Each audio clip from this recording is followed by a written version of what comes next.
पिछली क्लास में हम लोगों ने दो पुली वाले क्वेश्चंस किए थे और मैंने आपसे कहा था जैसे जैसे नंबर ऑफ पुली बढ़ेगी क्वेश्चन का जो डिफिकल्टी लेवल होगा वो भी बढ़ता जाएगा। तो आज हम लोग तीसरी वैरायटी के क्वेश्चन पर आते हैं जिसमें पुली और बढ़ गई। देखिएगा जरा ध्यान से।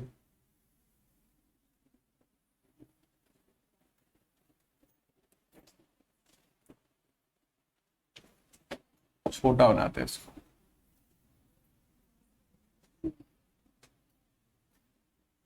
एक पुली ये है, एक ऑब्जेक्ट लटका हुआ है उससे, इधर एक दूसरा पुली है, ये एक तीसरा पुली है और एक ऑब्जेक्ट यहां लटका हुआ है, इस वाले से भी एक ऑब्जेक्ट लटका हुआ है। ठीक है, ये मान लीजिए क्वेश्चन, आपको ये वाला ऑब्जेक्ट मान लीजिए दिया गया है 50 केजी का, ये वाला object let us suppose 15 KG का, और ये वाला ऑब्जेक्ट है फॉर एग्जांपल 20 केजी का। तीन अलग अलग ऑब्जेक्ट्स हैं, तीनों को तीन पुली इस तरीके से है, सिस्टम को अरेंज किया गया। एक रस्सी है जो इधर से ऐसे होते हुए आई, एक तरफ एक ऑब्जेक्ट है, एक तरफ ये ऑब्जेक्ट, और बीच में ये पुली है जिसपे 50 केजी का एक मास हमने लटका रखा है। आपसे क्वेश्चन में कहा गया ये जो रस्सियां हैं इन रस्सियों का टेंशन बताइए कितना है। दूसरी चीज आपसे कहा जा रहा है इन ब्लॉक्स का एक्सेलरेशन बताइए। जैसे इसके पहले जो मैंने पिछली क्लास में आपको पढ़ाया था, जरा आप लोगों ने अगर नोट किया हो तो उसको ऑब्जर्व करो। उसमें ये था केवल दो ब्लॉक्स थे, एक को 1 मीटर जब खींचते थे तो दूसरा आधा मीटर ऊपर जाता था, याद करो। यहां पर भी अब नंबर ऑफ पुली बढ़ गई है तो क्वेश्चन को सॉल्व करने का तरीका भी हमारा थोड़ा सा अलग होगा। यहां पर हम लोग प्रिंसिपल ऑफ सुपरपोजिशन यूज करते हैं। मेथड अगर मैं आपको सिखाऊं तो ये है, मान लो अभी ये है ही नहीं, मान लेते हैं ये ब्लॉक और ये पुली ये वाला है ही नहीं, एकदम गायब है। अगर ये नीचे जाएगा तो ये बताओ ये किधर जाएगा? ये नहीं है, ये नीचे जाएगा तो ये किधर जाएगा? सही है, ठीक। और दूसरी बात, अगर मैं इसको गायब कर दूं, ये नीचे जाएगा तो ये किधर जाएगा? पक्की बात है। तो मैंने एक बार इसको गायब किया तो इसके नीचे जाने से ये वाला ऊपर जा रहा था, ठीक। और फिर इसको जब मैंने गायब किया तो पता चला ये नीचे जा रहा है तो भी ये किधर जाएगा? ऊपर। अब एक चीज बताओ, इसको गायब करते हैं, इसको गायब करते हैं, इसके ऊपर जाने की वजह से ये किधर जाएगा? क्या ये बात समझ में आ रही है? ठीक।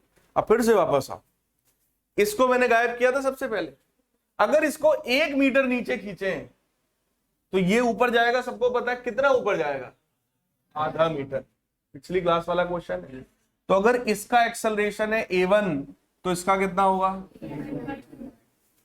ठीक। अब इसको आप गायब कर लो। सेम काम, अगर ये 1 मीटर ऊपर जाएगा तो क्या ये आधा मीटर नीचे जाएगा? तो अगर मैं इसका एक्सेलरेशन मान लू a2 तो इसकी वजह से इसका कितना हुआ? पक्की बात है। अगर हम लोग ये दिमाग लगाएं कि भाई फाइनली सबसे भारी कौन है, इसको नीचे जाना चाहिए, ठीक। ओवरऑल अगर ये नीचे जा रहा है ओवरऑल तो इसका बेटा नेट एक्सेलरेशन कितना हुआ? अगर ये नीचे जा रहा है तो ये बड़ा या ये बड़ा? ये बड़ा होगा। इसका मतलब इसका नेट एक्सेलरेशन बेटा क्या वो a2 माइनस a1/2 है? It's net acceleration. सही है। दूसरी चीज, अगर कोई ऑब्जेक्ट है तो बोलो उसका वेट तो हमेशा लगेगा ही लगेगा। भाई इसका वेट किधर? डाउनवर्ड। वेट होता है mg के बराबर, तो 15g। इसका वेट नीचे 50g, इसका भी वेट नीचे 20g। क्लियर है? किसी भी एक सिंगल रस्सी में मैंने आपको बताया था एक टेंशन होता है, तो यहां टेंशन का फोर्स होगा, यहां भी टेंशन होगा, यहां भी टेंशन होगा और यहां भी टेंशन होगा। टेंशन किसी भी ऑब्जेक्ट की अपनी इंटरनल प्रॉपर्टी होती है। आपका टेंशन आपके अंदर का है, मेरा टेंशन मेरे अंदर का है, ठीक। लेकिन किसी एक पर्सन में ओवरऑल एक टेंशन हम मानेंगे फिजिक्स में, ठीक। हम ये मान के चलते हैं अगर एक रस्सी है तो पूरे रस्सी में टेंशन सेम है और टेंशन को कोई लेना नहीं चाहता, सब चाहते हैं टेंशन हमसे दूर रहे। तो ये वाला ब्लॉक भी चाहता है टेंशन इससे दूर रहे, ये पुली भी चाहती है हमसे दूर ले जाओ, ये भी चाहता है हमसे दूर ले जाओ। टेंशन को कोई पसंद नहीं करता, सब अपने से दूर भगाते हैं, ठीक। दूसरी रस्सी है तो इसमें टेंशन दूसरा होगा भाई। मान लेते हैं इसका टेंशन कितना है, टी डैश। तो जब इस ब्लॉक से कहेंगे तो ये भी कहेगा हमसे दूर ले जाओ, और इस पुली से कहोगे तो ये भी क्या कहेगा, हमसे दूर ले जाओ। तो इसके लिए भी हमने टेंशन दिखा दिया और इसके लिए भी हमने टेंशन दिखा दिया। क्लियर। अब आते हैं इक्वेशंस बनाने वाली बात की, इक्वेशंस बनाते हैं। एक चीज मुझे बताओ, अगर ये ब्लॉक नीचे जा रहा है बेटा तो आप बताइएगा 15G बड़ा है या T बड़ा है। अगर ये नीचे जा रहा है तो ये बड़ा या ये बड़ा, ये बड़ा। इसका मतलब क्या हुआ, 15G minus T that is net force on this block. और किसी भी ऑब्जेक्ट पर जो नेट फोर्स होता है बेटा, क्या वो ma के बराबर है। इसका मास कितना है 15 kg और इसका एक्सेलरेशन हमने कितना माना था, तो ये बन जाएगा 15G माइनस T बराबर 15A1। क्या ये बात सही है। दूसरे ऑब्जेक्ट को जरा चेक करो, ये किधर जा रहा है बेटा, ये किधर जा रहा है। अगर ऊपर जा रहा है तो T बड़ा है या 20G बड़ा है, T बड़ा है। तो इसकी इक्वेशन क्या बनेगी, इज इक्वल टू 20। पक्की बात। तीसरी इक्वेशन बताओ, अगर ये जा रहा है फाइनली नीचे तो 50G बड़ा है या T डैश, 50G। बोलो इक्वेशन क्या बनेगी भाई, T dash is equal to 50, acceleration कितना है इसका, so that is 50 times A2 minus A1 by जितनी अननोन्स होते, जितने अननोन्स होते हैं बोलो उतनी इक्वेशन चाहिए होती सॉल्व करने के लिए। कितने अननोन्स है यहां पर जो हमें नहीं पता है, T डैश A1 A2 4 है। इक्वेशन कितनी मिली, अभी कितनी चाहिए, एक इक्वेशन और मिलेगी अगर मैं इस पुली को ऑब्जर्व कर लूं। ये पुली मैंने आपको सिखाया था किस इक्विलिब्रियम में होगा, याद करो, डायनेमिक। मतलब नेट फोर्स ऊपर का बराबर नेट फोर्स ऊपर। इस पुली पर कितने फोर्सेस हैं, 2T, और नीचे कितना है T डैश। तो क्या T डैश की वैल्यू 2T होगी भैया। हो गई हमारे पास 4 इक्वेशंस, पहली, दूसरी, ये तीसरी और ये चौथी। 4 इक्वेशंस हैं, 4 ही अननोन्स हैं। अब इसको सिर्फ सॉल्व करो और आंसर निकालो, ठीक। मैं आपको सॉल्व करके बता भी दे रहा हूं। अगर यहां से मैं निकालूं A1 की वैल्यू, यहां से निकालूं A2 की वैल्यू, ध्यान से देखना, इधर से A1 इधर से A2, ठीक, और T डैश यहां से, तब उठा के रखेंगे कहां, इक्वेशन नंबर 3 में। सो फ्रॉम इक्वेशन 3, बहुत ध्यान से देखना भाई, 50 इंटू G, G की वैल्यू अगर मैं 10 ले लूं तो क्या ये 500 बन जाएगा, माइनस 2T, T डैश कितना है 25/2, सॉरी 50/2, A2 माइनस A1, ठीक। A2 कितना है बेटा, T माइनस 200 अपॉन, पक्की बात है, ये हो गया A2। A1 कितना है, A1 150 माइनस T, क्या ये ऐसा बनेगा, देख लो भाई, क्लियर है। अब इसी को अगर मैं सिंप्लीफाई कर पाया सही से तो T आ जाएगा, और इसमें गड़बड़ कर दिया तो फिर खेल खत्म। अब सिर्फ तुम्हारी कैलकुलेशन का टेस्ट है, जैसा भी कैलकुलेट करना चाहो भैया अपना करो और करके आप इसका वैल्यू निकालो। तो 500 minus 2T is equal to 25 times, LCM लेंगे बेटा कितना आएगा 15 और 20 का एलसीएम कितना आता है 60। अगर 60 आएगा तो यहां पे किसका मल्टीप्लाई होगा, तो 3t माइनस 600 माइनस यहां पे 4 का, तो माइनस का 600 प्लस, क्या ये बात समझ में आई? तो ये कितना आ जाएगा भाई, इसको भी एक काम करते हैं 5 से कैंसिल करते हैं और इसको भी कैंसिल करते हैं 5 से, ये 12 आएगा इधर, 6000 minus 24t is equal to, ध्यान से देखिएगा 3 और 4 7t इंटू 5 35t और ये बना 1200 इंटू 5 करेक्ट है। ये 6000 भी इधर आएगा, बोलो 12000 बराबर 24t उधर ले जाओ, कितना बनेगा, इट विल बी 59t के बराबर। तो क्या टेंशन की वैल्यू आ गई 12,000/59। Is this clear? सॉल्व कर लेंगे जो भी आए, मोटा मोटा अगर मैं इसको 60 मान लूं 60 मान लूं तो ये कितना आ जाएगा भाई साहब 200, ठीक, अगर 60 मान ले तो 200, तो ये फिलहाल 200 से थोड़ा ज्यादा आएगा, 200 पॉइंट समथिंग कुछ आ जाएगा, ठीक। ये हमारा टेंशन आ गया। टेंशन अगर आ गया और उसको मैं यहां रख दूंगा तो क्या A1 आ जाएगा, टेंशन को यहां रख देंगे तो क्या T डैश आ जाएगा, टेंशन को यहां रख देंगे तो A2 आ जाएगा, बोलो सब निकल गया।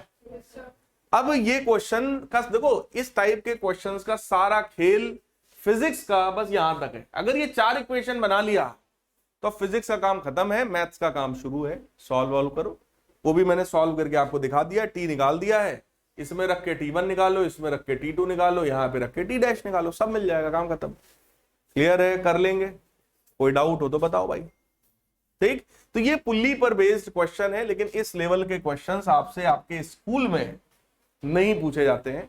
इसके पहले वाला जो क्वेश्चन मैंने आपको करवाया था वो वहां पूछा जा सकता है। 2 पुली तक वाले क्वेश्चंस स्कूल में आपके पूछे जा सकते हैं, 3 पुली वाले क्वेश्चंस आपसे स्कूल में नहीं पूछाते, क्योंकि लेवल फिर वो थोड़ा सा ज्यादा बढ़ जाता है। लेकिन हाँ, कॉम्पिटिटिव एग्जाम्स में इस तरह के ही क्वेश्चंस पूछे जाते हैं। अब नेक्स्ट वैरायटी के देखो, मैं आपको क्वेश्चन दिखाता हूं जिसमें फिर से पुली का ही यूज है।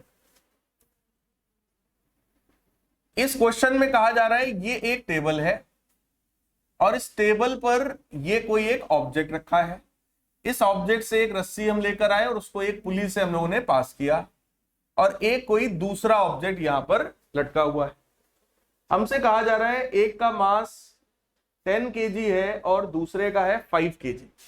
ये है फॉर एग्जांपल 10 kg और ये वाला है 5 kg। देखो जनरल भी बात कर सकते हैं, एक को M1 मान लो और एक को M2 मान लो, और आपसे यहां क्वेश्चन में कह रहे हैं कि जो टेंशन है रस्सी में वो बताइए, जो एक्सेलरेशन है ब्लॉक्स में वो बताइए। 2 चीज हमसे फिर से पूछी जा रही है। सबसे पहला क्या पूछा है हमसे, टेंशन इन द स्ट्रिंग, और दूसरा ब्लॉक्स का एक्सेलरेशन। अब फिर से सोचो, अगर इस वाले ब्लॉक को नीचे लाएंगे तो क्या ये आगे जाएगा, इसको 1 मीटर नीचे लाएंगे तो ये 1 ही मीटर आगे जाएगा, मतलब इसका एक्सेलरेशन अगर A है तो इसका भी सही है। अब फ्री बॉडी डायग्राम में बना रहा हूं, मतलब सारे फोर्सेस को मैं शो कर रहा हूं। यहां पर बेटा इसका वेट लगेगा नीचे, वेट कितने के बराबर होता है mg, है ना, तो g का मल्टीप्लाई कर दिया। रस्सी में कौन सा फोर्स होता है, टेंशन हमेशा बॉडी से दूर, अवे फ्रॉम बॉडी, तो इससे अवे, इससे भी अवे। इसका भी वेट बोलो नीचे लगेगा, लेकिन इसको एक क्या मिल जाएगा, नॉर्मल रिएक्शन। सही है। एक चीज मुझे बताइए, यहां पर इस सिस्टम को एक्सेलरेट कराने वाला फोर्स कौन है, ये सिस्टम क्यों एक्सेलरेट हो रहा है, इसकी वजह से ग्रेविटी की वजह से, इसके अपने वेट की वजह से। अगर ये ना लटका होता तो क्या इसके वेट की वजह से हम आगे बढ़ा सकते थे? मतलब इसके वेट से मोशन किसकी वजह से हो रहा है? इसकी वजह से। अब मैं आपको देखो पहले इसको निकाल के दिखा रहा हूं, फिर इसका एक और जो मतलब है वो मतलब आपको समझाता हूं। पहले एक चीज बताओ, अगर ये नीचे जा रहा है बेटा तो ये बड़ा या ये बड़ा? तो इक्वेशन बोलो। 50 minus t is equal to, सही है? 50 समझ रहे हो कहां से आया? इसके लिए बताओ।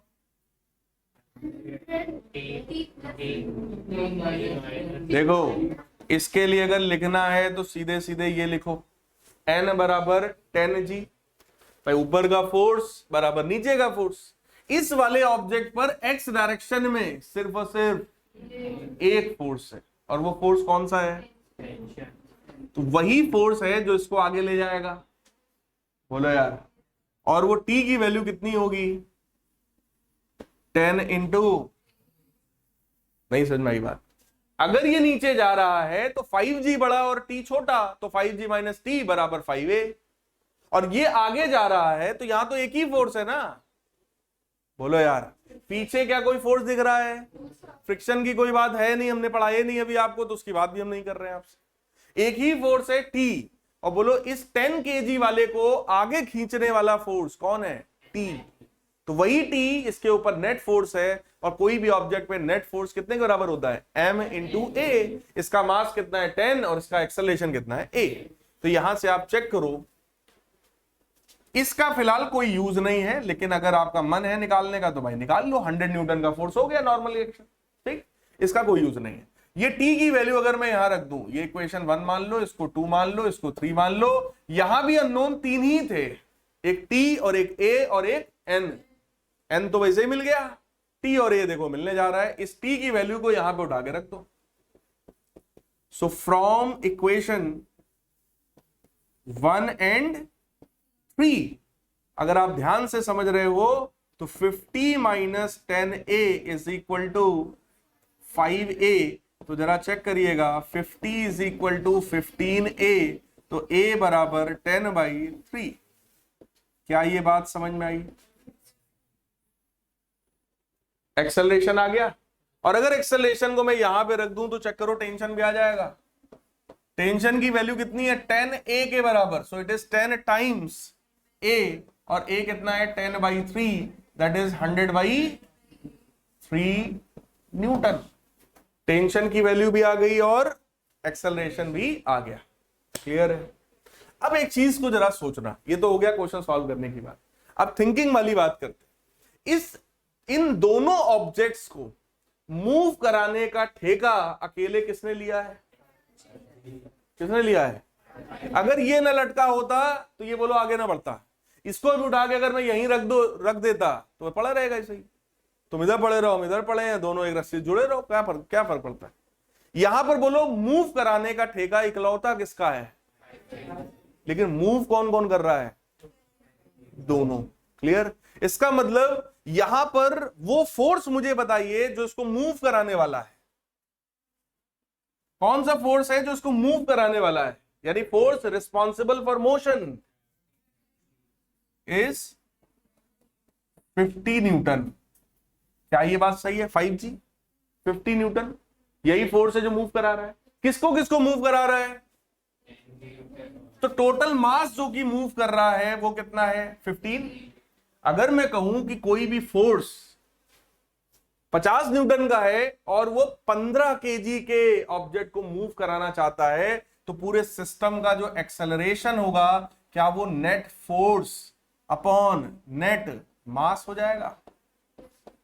बोलो भाई, नेट फोर्स अपॉन, तो भाई नेट फोर्स जो मूव करा रहा था वो था 50 और नेट मास कितना था? 15। तो हम डायरेक्टली देख करके बोल पा रहे थे कि एक्सेलरेशन कितना है। ये भी एक तरीका होता है एक्सेलरेशन निकालने का।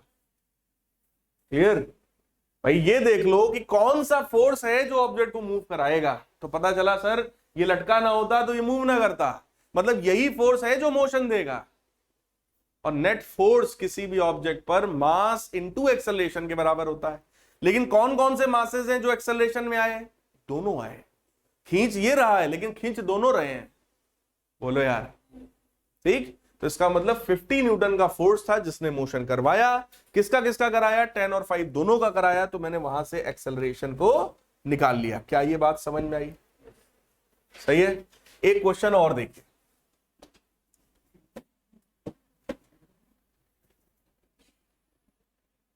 एक ऑब्जेक्ट ये है और इस ऑब्जेक्ट से एक पुली हमने जोड़ रखा है। पुली के सेंटर से ऐसे जोड़ा है।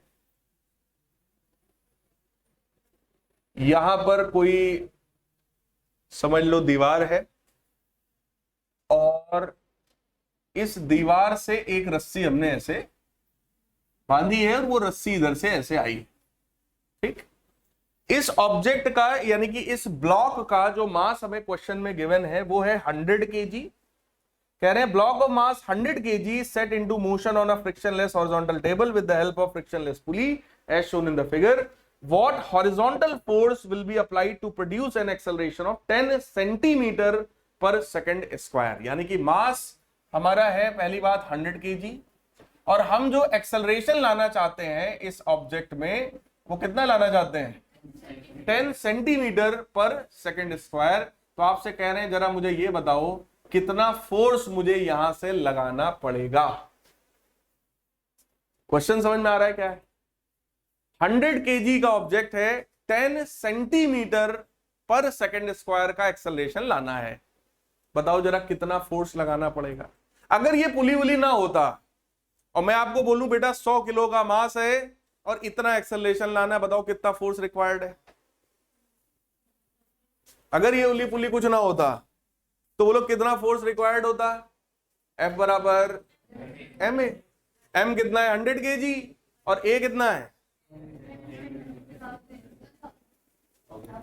तो ये बनता 100 kg इंटू 10 डिवाइडेड बाई, भाई देखो सेंटीमीटर में है, बदलना किसमें पड़ेगा? मीटर में। ठीक, क्योंकि ये केजी में था। ठीक, तो ये अब आ जाएगा ना इतने न्यूटन। बोलो यार, तो कितना फोर्स रिक्वायर्ड होता अगर ये पुली वुली कुछ ना होता? तो 10 न्यूटन। आपको मैं बोलूं बेटा 2 किलो का ऑब्जेक्ट है, 5 मीटर पर सेकंड स्क्वायर से मूव कराना है, बताओ कितना फोर्स रिक्वायर्ड है? तो 2 गुणे 5 10 न्यूटन। वैसे यहां पे हमने किया m इंटू ए। बोलो यार सही है। लेकिन अब पुली का फायदा देखो क्या है। पुली का फायदा यह है कि तुमको रिक्वायर्ड था 10 न्यूटन का फोर्स, लेकिन तुमने सीधे सीधे ऑब्जेक्ट को नहीं खींचा, तुमने ऑब्जेक्ट को बांधा एक पुली से। पुली में भी एक रस्सी बांधी तुमने दीवार में और एक तरफ से खींच रहे हो। ठीक, तो इससे फायदा क्या होगा? अगर हमको इधर 10 न्यूटन का फोर्स चाहिए, ठीक, तो बोलो इधर भी इस डायरेक्शन में भी फोर्स कितना लगेगा? 10 न्यूटन का। और ये वाली पुली किस इक्विलिब्रियम में होती है? डायनेमिक। और अगर ये डायनेमिक में है तो बोलो इसमें टेंशन का फोर्स दो तरफ होगा, इधर भी और। तो आप मुझे बताओ अगर 10 न्यूटन ये है तो क्या 5 न्यूटन इधर भी होगा और 5 न्यूटन? बोलो यार कितने फोर्स से खींचना पड़ेगा? सिर्फ 5 न्यूटन से। सीधे अगर हमें इस ऑब्जेक्ट को खींचना होता तो हमें कितना लगाना पड़ता? 10 न्यूटन। लेकिन अगर इसी ऑब्जेक्ट से जोड़ो एक पुली, पुली का भी एक रस्सी जोड़ दो इधर दीवार में और दूसरी तरफ से पुली की रस्सी को केवल खींचो, अब कितना फोर्स लगाना पड़ेगा? 5 न्यूटन। तो पुली का कुछ फायदा समझ में आया क्या?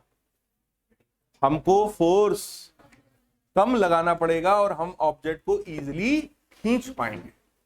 क्लियर है? और क्वेश्चन देखिए पुली पर बेस्ड।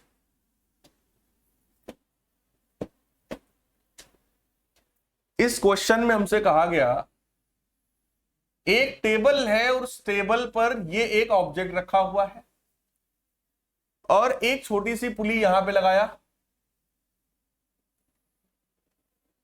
जो ऑब्जेक्ट नीचे आया है, मतलब जो रस्सी नीचे आई है, उसमें फिर एक पुली लगाया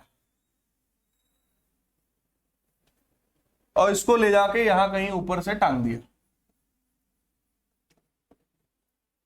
और इसमें एक ऑब्जेक्ट यहां लटका दिया। ठीक,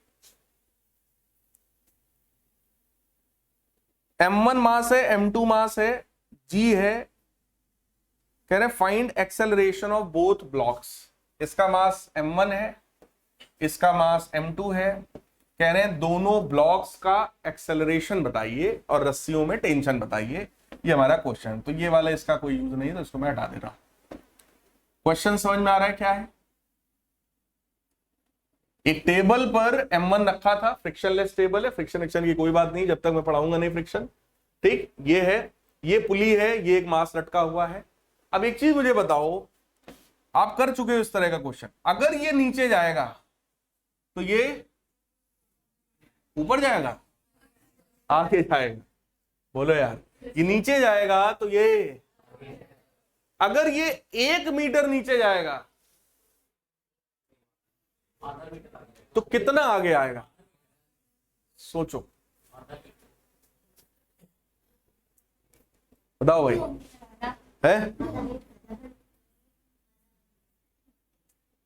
कितना? बताओ बेटा।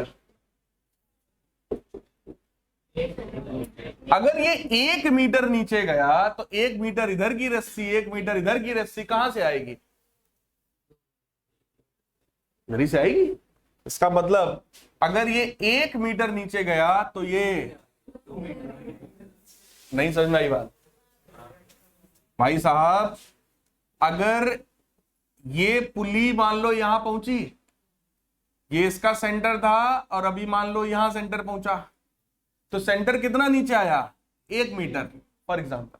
अगर 1 मीटर नीचे आया तो बोलो 1 मीटर इधर भी रस्सी चाहिए, 1 मीटर इधर भी चाहिए, कहां से आएगी भाई? यहां तो फिक्स है, यहां तो रस्सी बढ़ने का कोई सोर्स है नहीं, हनुमान जी की पूछ तो है नहीं, तो वो तो फिक्स हो गई, तो अब इधर ही से आएगी रस्सी। मतलब अगर ये 1 मीटर नीचे गया तो भाई साहब ये 2 मीटर आगे आएगा। ये एकदम आंख खोल के, दिमाग खोल के ये आपको सोचना पड़ेगा, नहीं तो क्वेश्चन गया। एक किया, आधा किया, बस हो गया, काम खत्म वहीं। तो इसका ए तो इसका 2a हो सकता है, किसी किताब में इसका a लिखा हो और इसका आपको a/2 मिले, एक ही बात है। ठीक, फिलहाल ये बताओ इसका वेट किधर लगेगा?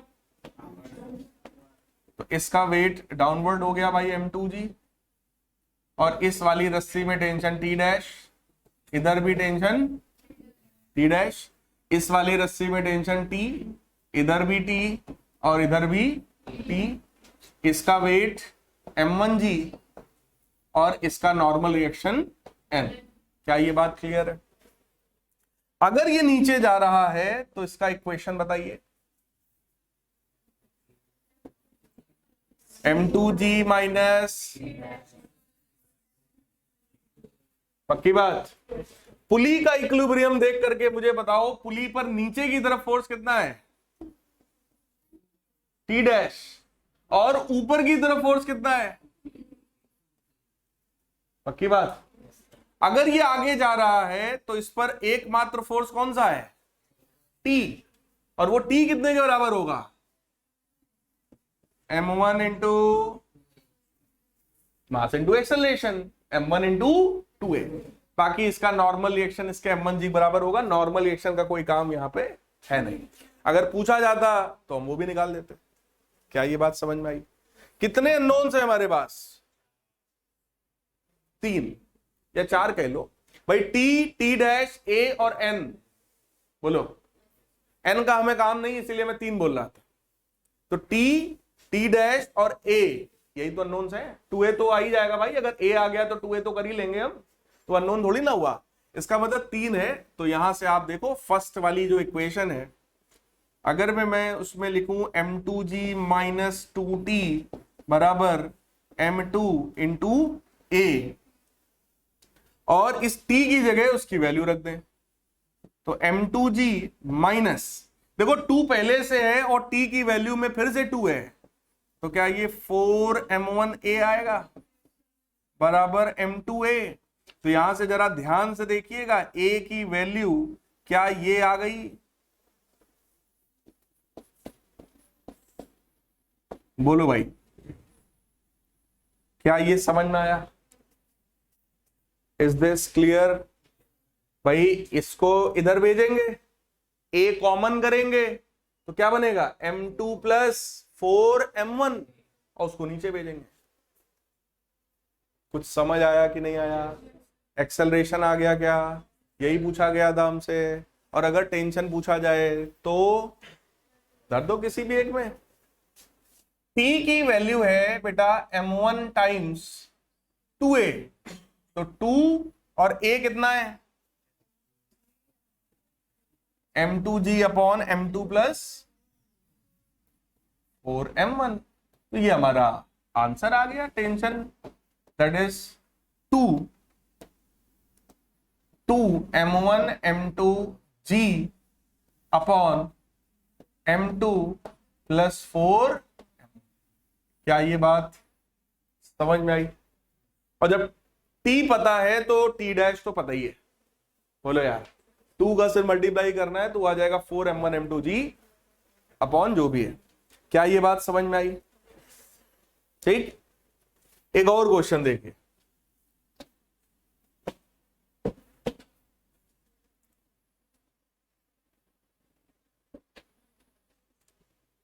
एक ट्रायंगुलर इस तरीके का प्लेन है, इधर हम लोगों ने एक पुली लगाई और एक ऑब्जेक्ट ये लटकाया। इधर का एंगल है 30 डिग्री और ये वाला एंगल दे रहे हैं 60 डिग्री। ऑब्वियस है ये कितना रहा होगा? 90 डिग्री। एक ऑब्जेक्ट बोल रहे हैं 50 kg का है, दूसरा 30 kg का है। Determine acceleration of the two blocks. तो ये हो गया हमारा 50 kg और ये हो गया 30 kg। ये क्वेश्चन, कितने लोग क्वेश्चन कर पाएंगे? पता कितने लोगों के दिमाग में आ रहा है कि कम से कम ट्राई कर सकते हैं हम सर? ये फोर्सेस होंगे और इक्वेशंस लगानी है खाली। अगर ये सिस्टम मूव, देखो ऐसे छोड़ोगे तो एक मान लो ये नीचे जाएगा तो ये किधर जाएगा? ऊपर। या ये नीचे जाएगा तो ये ऊपर जाएगा, कोई एक तो मूव करेगा। ठीक, लेट अस सपोज ये मूव कर रहा है क्योंकि हमें ऐसा लग रहा है ये भारी है, ये नीचे जाएगा तो ये किधर जाएगा? अब हमें सिर्फ फोर्सेस दिखाने होते हैं सारे। इस पर बोलो सबसे पहला फोर्स, इसका अपना वेट 500 न्यूटन। इसके ऊपर बोलो एक नॉर्मल रिएक्शन लगेगा, लेट अस सपोज वो कितना है? N1। सिमिलरली इसका वेट डाउनवर्ड, इस पर भी बोलो एक नॉर्मल रिएक्शन लगेगा N2। सही है।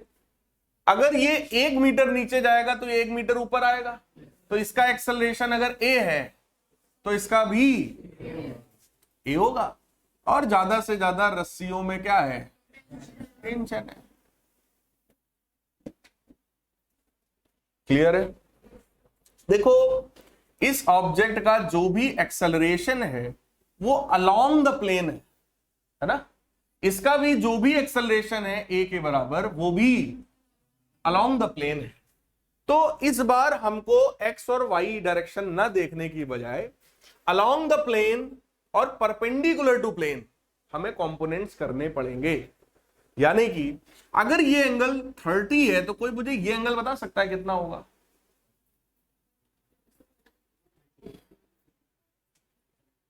भाई ये 30 है, ये कितना दिख रहा है? ये कितना होगा?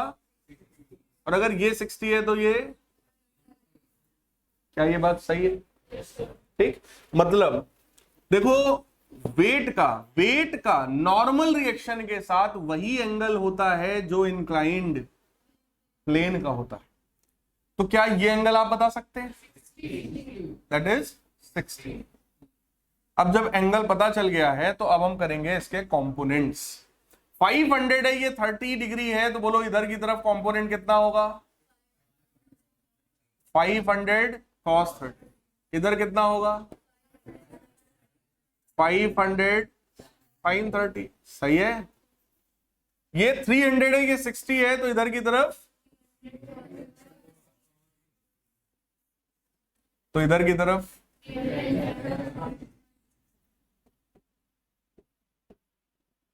क्लियर? अब इक्वेशंस बनाते हैं। सारे फोर्सेस तो हो ही गए। अब आप मुझे बताओ ये किधर जा रहा है? ऊपर। भाई इसको किधर माना था हमने, ऊपर, तो ये किधर माना था, नीचे। कोई भी एक मानो, चाहे ऊपर चाहे नीचे। अगर ये ऊपर जा रहा है भाई तो टी बड़ा है या ये बड़ा है, टी। तो इक्वेशन बेटा बोलो क्या आएगा, 300 sin 60 मतलब that will be equal to 30 into A. क्या ये इक्वेशन सही है? ये वाला ऑब्जेक्ट अगर नीचे जा रहा है ये, तो ये बड़ा या टी बड़ा, 500 sin 30 मतलब 1/2। क्या ये 250 बन गया? 250 minus T is equal to, यहां पर अननोन्स कितने हैं? देखने में बस खाली कठिन था, क्वेश्चन नहीं कठिन है। अगर मैं इन दोनों को ऐड कर दूं, बोलो, अगर इन दोनों इक्वेशंस को ऐड कर दें तो टी से टी, तो ये बनेगा आपका 250 माइनस 150√3 बराबर 80A। क्लियर है? ए की वैल्यू आ जाएगी कितना, 25 माइनस 15√3 अपॉन इतना मीटर पर सेकेंड स्क्वायर। हो गया। √3 की वैल्यू होती है 1.732। तो अगर आपके पास समय हो तो आप ना रख के सॉल्व कर लेना, नहीं तो इतने पे भी छोड़ दोगे तो एक बार चलेगा। क्लियर? अगर एक्सेलरेशन आ गया किसी भी एक इक्वेशन में रख देंगे, बोलो टेंशन आ जाएगा। तो टेंशन की वैल्यू आई 150√3 प्लस 30 इंटू ए, और ए कितना है? इसको बेटा सिंप्लीफाई कर लेंगे, बोलो यार, इसको सिंप्लीफाई कर लेंगे, जो आएगा वो न्यूटन में होगा, वही हमारा आंसर। Is this clear? ठीक। तो पुली पर बेस्ड क्वेश्चन अब आई थिंक आपको मैंने काफी करा दिए हैं, तो आपको उस चीज में अब एक कॉन्फिडेंस आ गया होगा, है ना। एक टाइप का क्वेश्चन और है हमारे पास, जिसमें आपको बोला जा रहा है, एक कोई मान लो टेबल है, एक ऑब्जेक्ट ये है, उसको एक रस्सी से हम लोगों ने जोड़ा, एक कोई अगला ऑब्जेक्ट है उसको भी रस्सी से जोड़ा, और इस वाले ऑब्जेक्ट पर कुछ फोर्स लग रहा है। कहा जा रहा है 50 न्यूटन का फोर्स है, 5 kg, 10 kg और 15 kg, 3 मासेस है।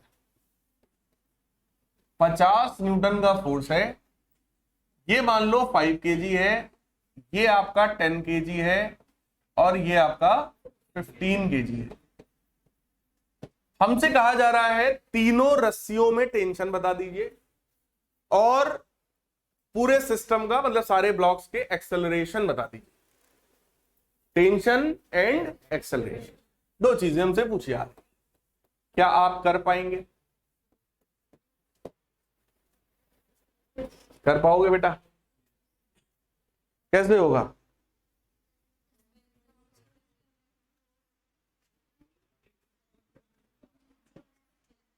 देखिए, इधर मान लेते हैं टेंशन T1 है, तो इसमें भी इस वाले मान लो T2 है, तो इसमें भी T2, और इधर तो 50 न्यूटन दिख ही रहा है। सही है।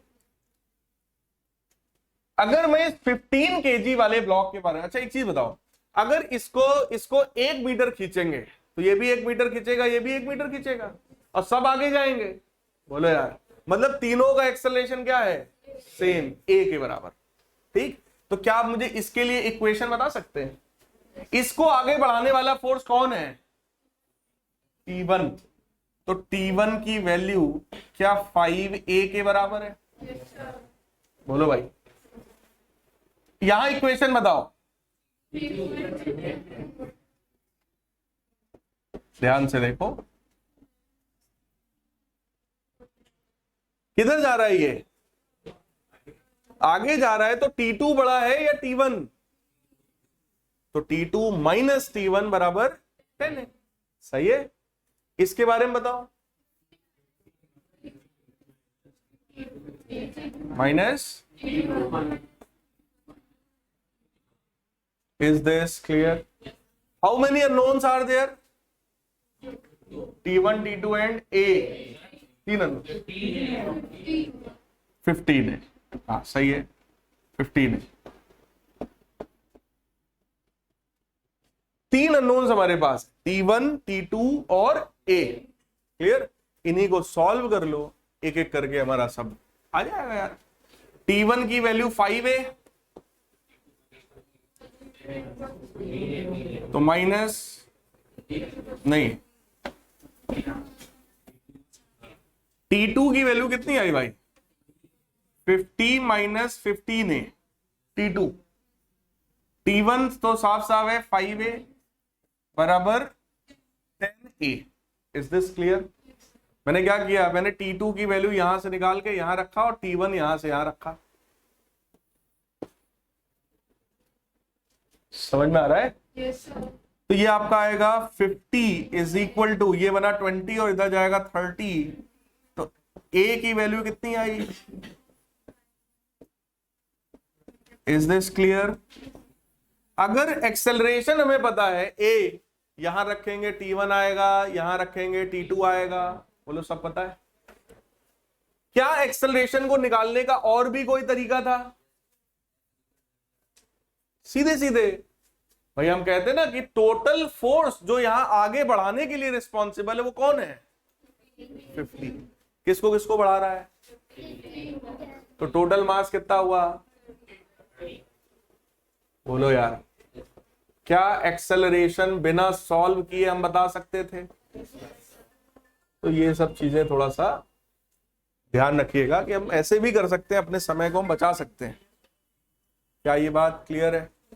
ठीक। एक और सेम वैरायटी, ये समझ में आया ना?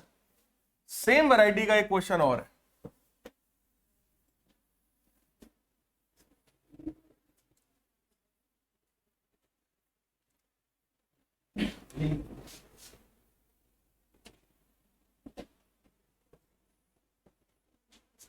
ये M मास मान लो, इसको कैपिटल M मान लो, और हम लोगों ने कैपिटल F फोर्स लगाया है।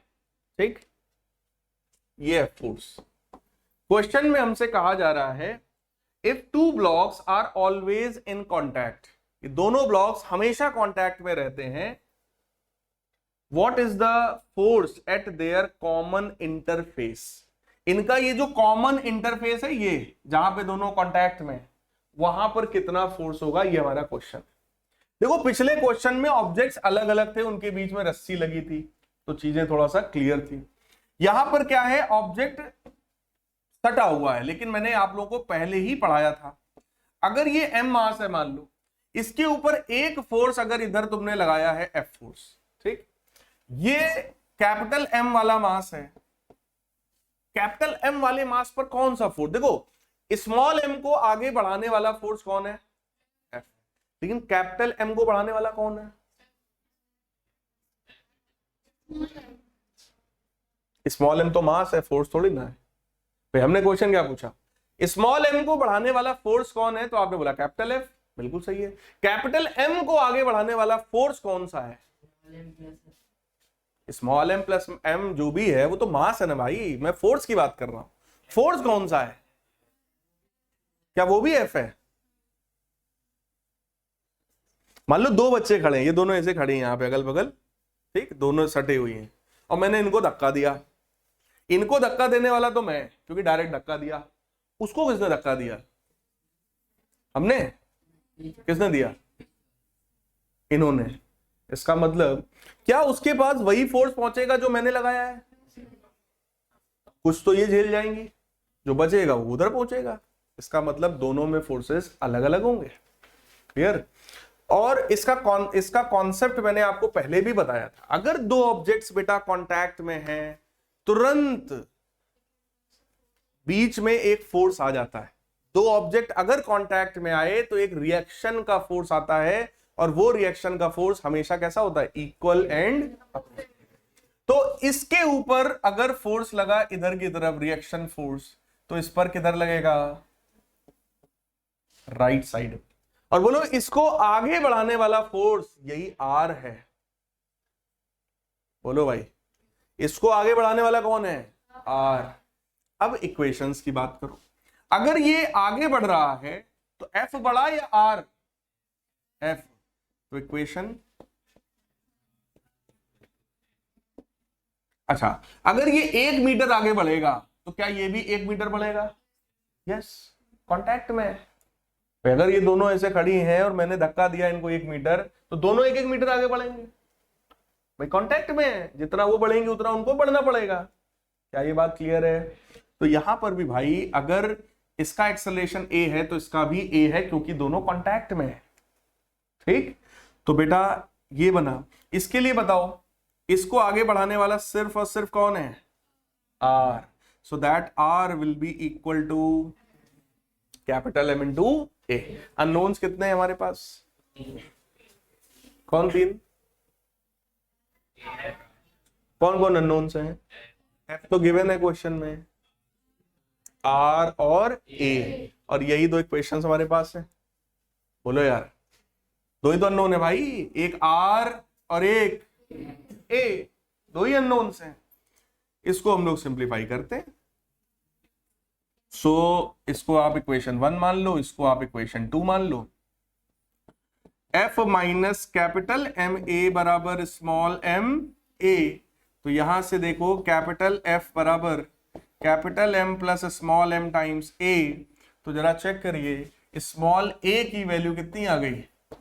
Capital F upon M plus M. और अगर ये एक्सेलरेशन की वैल्यू मैं यहां रखूंगा तो चेक करो आर आ जाएगा। आर कितना है? कैपिटल एम इंटू एक्सेलरेशन है, और एक्सेलरेशन कितना है? क्या ये बात समझ में आई? बोलो यार, M F upon M plus M. और ये एक्सेलरेशन बोलो हम डायरेक्ट निकाल सकते थे, यहां भी। इन दोनों को आगे बढ़ाने का ठेका अकेले किसने लिया है? यही तो धक्का दे रहा है। ये धक्का न देता तो हम बढ़ते भी ना। ठीक, इसका मतलब that F force is responsible for acceleration of small M and capital M both. तो हम भी लिखते हैं कैपिटल एफ बराबर, यही लिखते हैं हम, कैपिटल एफ बराबर M plus M times, direct लिखते हैं हम। डायरेक्ट लिखते हैं तो ए की वैल्यू डायरेक्ट आती, और ए की वैल्यू डायरेक्ट आती, बाकी इतना तो दिमाग है ही हमारे पास कि इसको बढ़ाने वाला केवल आर है। बस, क्या ये बात समझ में आई? तो हमें उन मतलब 2 ऑब्जेक्ट अगर कांटेक्ट में है तो क्या उनके बीच के फोर्स के बारे में मुझे आइडिया है? पूरा कर लेंगे आप? कोई डाउट हो इसमें तो बताइए। पक्की बात है? तो आज मैंने लॉज ऑफ मोशन के आपको काफी कॉन्सेप्ट्स बताए हैं। अगली क्लास में मैं आप लोगों को पढ़ाऊंगा friction, and friction is one of the very very very important concept. और फ्रिक्शन ऐसा कॉन्सेप्ट है जो मेजॉरिटी स्टूडेंट्स का वीक होता है।